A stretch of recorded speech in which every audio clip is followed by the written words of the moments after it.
Hi friends, मी गौरी भालेकर. तर तुमचं स्वागत आहे माझ्या आजच्या यूट्यूब चॅनलमध्ये. तर आपण आजच्या व्हिडिओमध्ये टॉपला फिटिंग कशी करायची ते एकदम सोप्या पद्धतीमध्ये मी तुम्हाला सांगणार आहे. तर तुम्ही हा व्हिडिओ शेवटपर्यंत पहा आणि आपल्या चॅनलला लाईक, शेअर, सबस्क्राईब करा.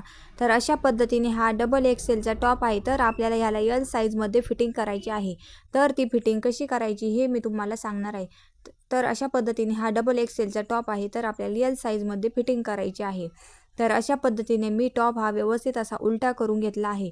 मग त्यावरती आपण फिटिंगची मार्किंग करून टिप मारून घेणार आहे. तर अशा पद्धतीने आपण त्यावरती फिटिंगवर टिप मारून घेणार आहोत.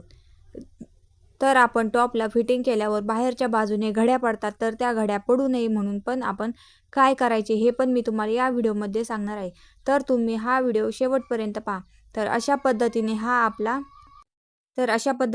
आपला टॉप 20.5 वरती मार्किंग आहे, म्हणजेच त्याचा डबल हा आपला 41 वरती आला आहे. पण आपल्याला हा 28 साईजमध्येच फिटिंग करायचा आहे. तर अशा पद्धतीने हा आपला 28चा चौथा भाग घेणार आहोत. तर 28चा चौथा भाग हा 7 इंच येतो. तर अशा पद्धतीने आपण व्यवस्थित हा पुढच्या बाजूच्या सेंटरला एक टिक मार्क करून घेतली आहे आणि त्या टिक मार्कवरती आपण टेप ठेवून 28चा चौथा भाग हा 7 येतो. तर त्यामध्ये आपण अर्धा इंच लुजिंग ठेवणार आहे. तर अशा पद्धतीने आपण 7.5 वरती मार्किंग करून घेतली आहे. त्यानंतर आपला दंडगेर हा 5 इंच ठेवला आहे. तर अशाच पद्धतीने आपण कमरेचा पण चौथा भाग घेणार आहोत. तर अशा पद्धतीने मी इथे व्यवस्थित अशा गोल आकारवरती मार्किंग करून घेतली आहे आणि त्यावरती आपण व्यवस्थित अशी फिटिंग करून घेणार आहे. तर हा टॉप खूप आपल्याला कमी साईजमध्ये फिटिंग करायची आहे, म्हणजेच बाहेरून आपल्याला घड्या पडणार आहे. तर त्या घड्या पडू नये म्हणून आपण काय ट्रिक्स वापरायची हे पण मी या व्हिडिओमध्ये सांगणार आहे.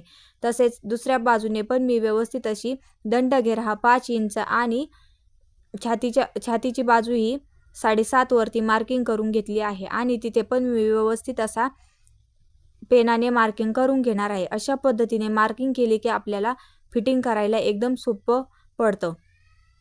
तर अशा पद्धतीने मी व्यवस्थित अशी गोलाकार पद्धतीने मार्किंग करून घेतली आहे. तर अशा पद्धतीने मार्किंग करून घेतली की आपला टॉप पण फिटिंगला एकदम व्यवस्थित बसतो.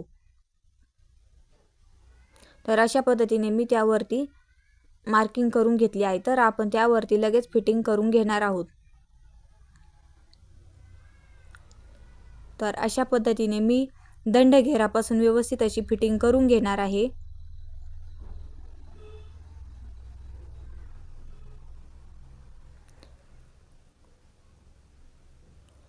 तर अशा पद्धतीने मी जिथे आपला दंडघेर आहे तिथे मी डबल टिप मारून घेतली आहे.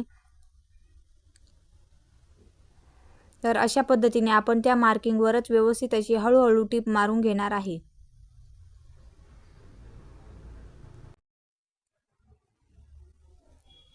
तर अशा पद्धतीने मी त्यावर मार्किंगवरती व्यवस्थित अशी टिप मारून घेणार आहे.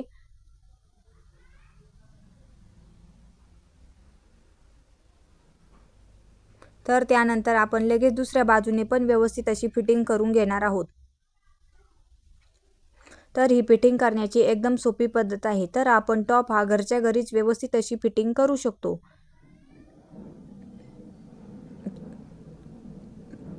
तर अशा पद्धतीने आपण दोन्ही पण बाजूने व्यवस्थित अशा टिपा मारून घेतल्या आहे. तर त्या टिपा मारून घेतल्या आहे. तर आपण त्या सरळ करून पाहू.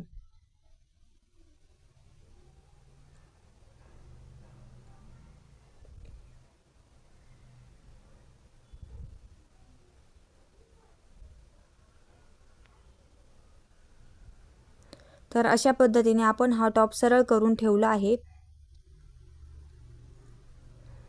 तर आपण हा व्यवस्थित असा 28 साईजनुसार फिटिंग केली आहे.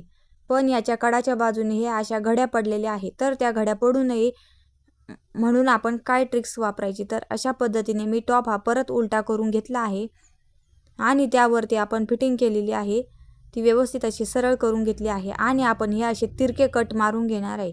हे असे तिरके कट मारून घेतले की टॉपला घड्या पडत नाही आणि टॉप पण आपला फिटिंगमध्ये व्यवस्थित बसतो. तर अशा पद्धतीने आपण कट देऊन घेतले आहे आणि ते व्यवस्थित असे सरळ करून पाहू.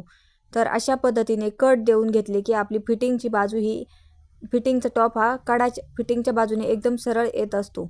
तसेच आपण दुसऱ्या बाजूने पण व्यवस्थित असे कट देऊन घेणार आहोत.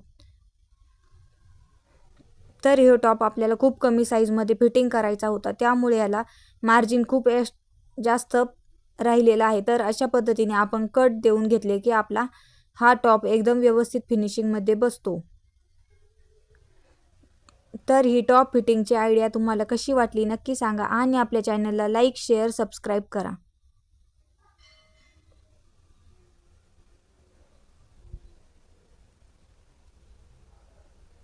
तर अशा पद्धतीने आपण हा टॉप व्यवस्थित असा 28 साईजमध्ये फिटिंग करून घेतला आहे.